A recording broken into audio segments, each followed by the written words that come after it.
Hey guys, John here. Welcome back to the course, How to Use Zebra HZ. This is video 9, and today we're talking about LFOs. So let's right-click the display port, go to Init Preset, and you might notice that we have LFO 1, which is always here by default, and that's because this is attached to vibrato. So you might also notice that if we click here, for example, and we go to LFO G1, we have a different kind of LFO. So this G1 is a little bit more simplistic. We won't have delay, we won't have these modulation knobs here. And keep in mind that LFO G1 is monophonic, whereas LFO 1 through 4 are going to be polyphonic, meaning each note gets their own individual LFO. So if that doesn't necessarily make sense, let's kind of do a quick little demonstration here before we get into the other stuff.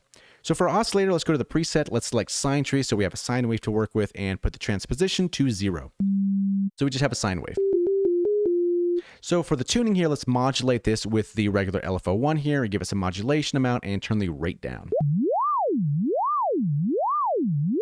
So basically we have a sine wave getting pitch modulated by another sine wave here. Now the interesting spot is once I introduce a new note, that new note's going to get its own LFO. See how they're all out of sync?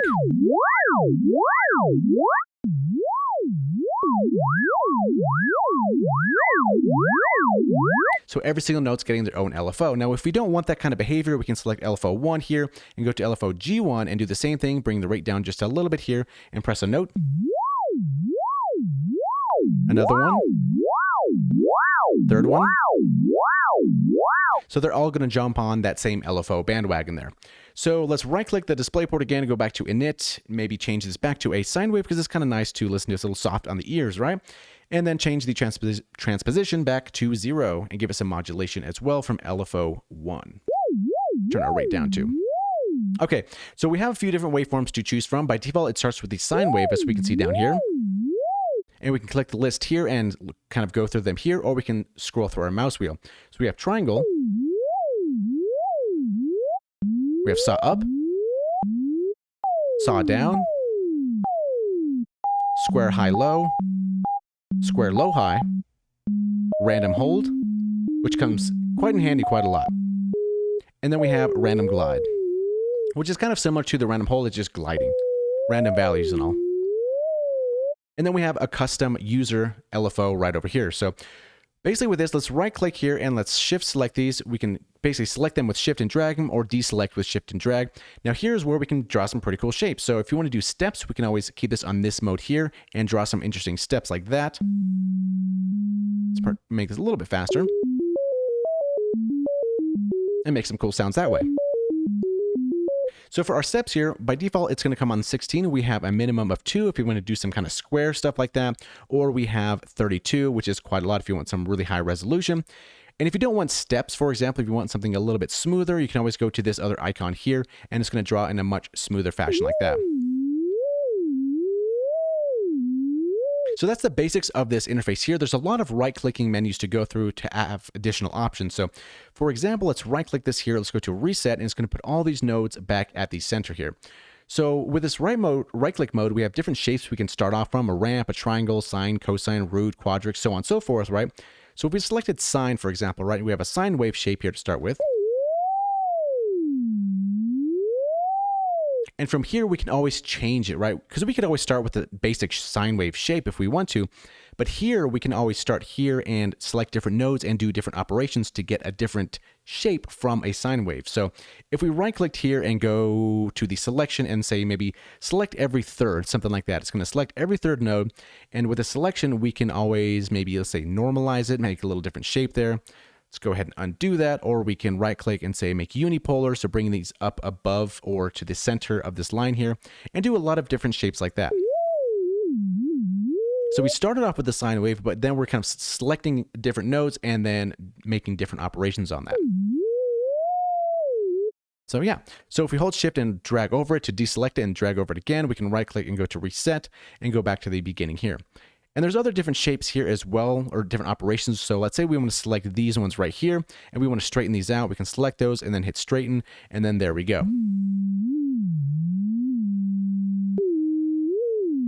And then down here at the bottom, there's the quantize 4, 6, 8, 12, 16, 24. And that's basically quantizing these different nodes in values of either 4, 6, 8, 12, something like that. You know, if you want to do pitch modulation on all of the 12 notes or something like that, you'd want to hit quantize 12 and draw some crazy shape, something kind of like this. Let's see, let's deselect these here, and let's just draw some kind of, I don't know, maybe, let's say let's reset this guy here, and then maybe something like that.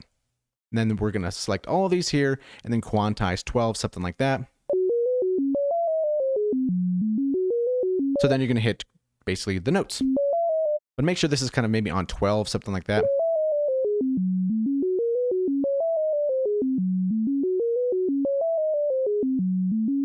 But yeah, it's a lot of fun to play around with. There's a lot of different options you can choose from here.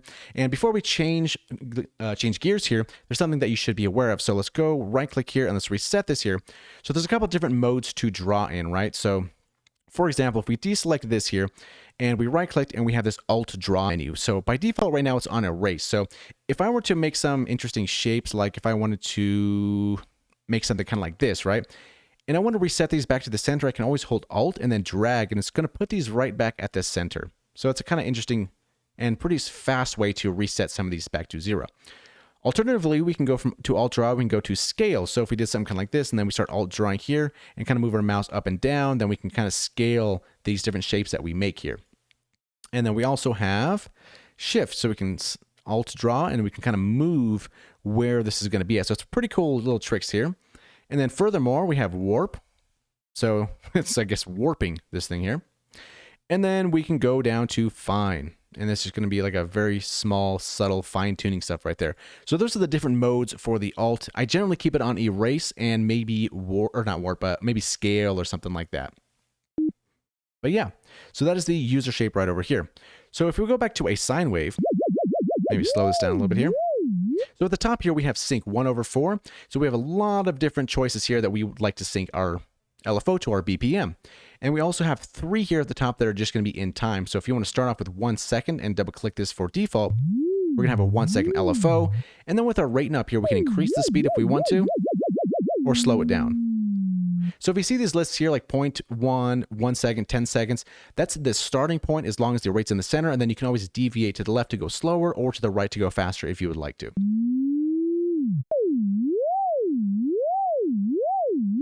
So next up, we have the restart. So by default, it's going to be on free. So the LFO kind of restarts wherever it wants to. The LFO is just running. It's free running, right? Just keep going. And whenever you hit a note, it's going to hop onto that value in time where the LFO is. So if you want to go to gate right over here, so the LFO restarts every single time, and have a consistent LFO, then that's maybe the choice that you want to go with here. And this is important too if you're doing something like a saw up, and you want something always ascending or something descending, or maybe square high low and low high, because if you're on basically a free running LFO mode, square high low and square low high is kind of arbitrary because it doesn't really matter because the LFO is going to be in whatever spot it's in. So where it starts off doesn't really matter if it's not in gate mode. So hopefully that makes some sense. So if it's in gate, it's always going to start on high and then go to low. And the opposite is true if it's on low high. Okay, so back to sine wave here. So now we have a slew. So basically, let's turn this off for now. So what this is doing is if there's harsh transitions in your LFO, it's kind of going to smooth it out just a little bit. So if we had something like random hold, which is very steppy, make this a little bit faster here. So we have a lot of random notes going on. If we went to slow, we can hear and see how it's kind of really trying to soften out those really abrupt changes. And it's very obvious with pitch. And then fast, which is probably a good middle ground, which is probably why it's default. We can still hear that it's steppy, but it's not necessarily clicky, if that makes any sense. And then moving on from here, let's go back to sine wave here. Now we have amp here. So this is basically how loud the LFO is going to be.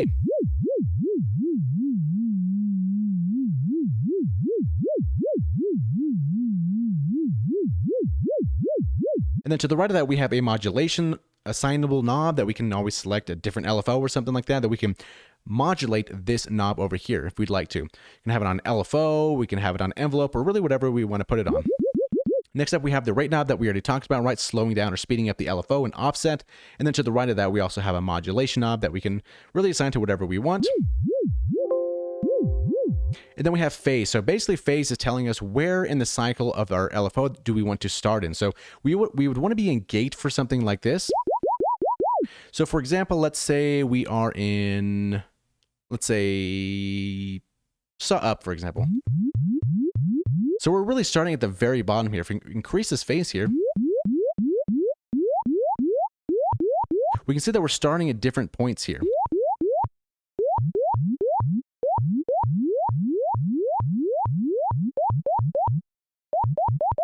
Or if we go for a sine wave,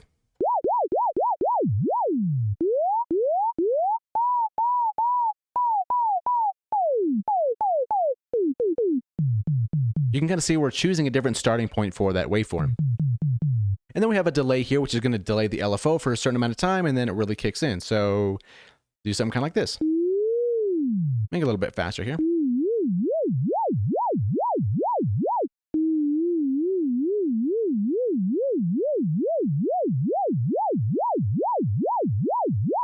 So kind of almost think of it like a fade-in of an LFO.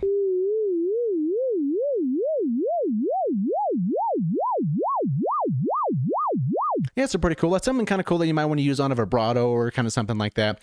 But yeah, so that's basically LFOs in a nutshell. Not too complicated, but generally spend some time with it, especially the user stuff over here, and kind of play around making different shapes and kind of seeing how these different operations change the different nodes and so on and so forth. But yeah, so that's pretty much it. Thank you for watching. Hopefully you learned something, and we'll see you in the next video.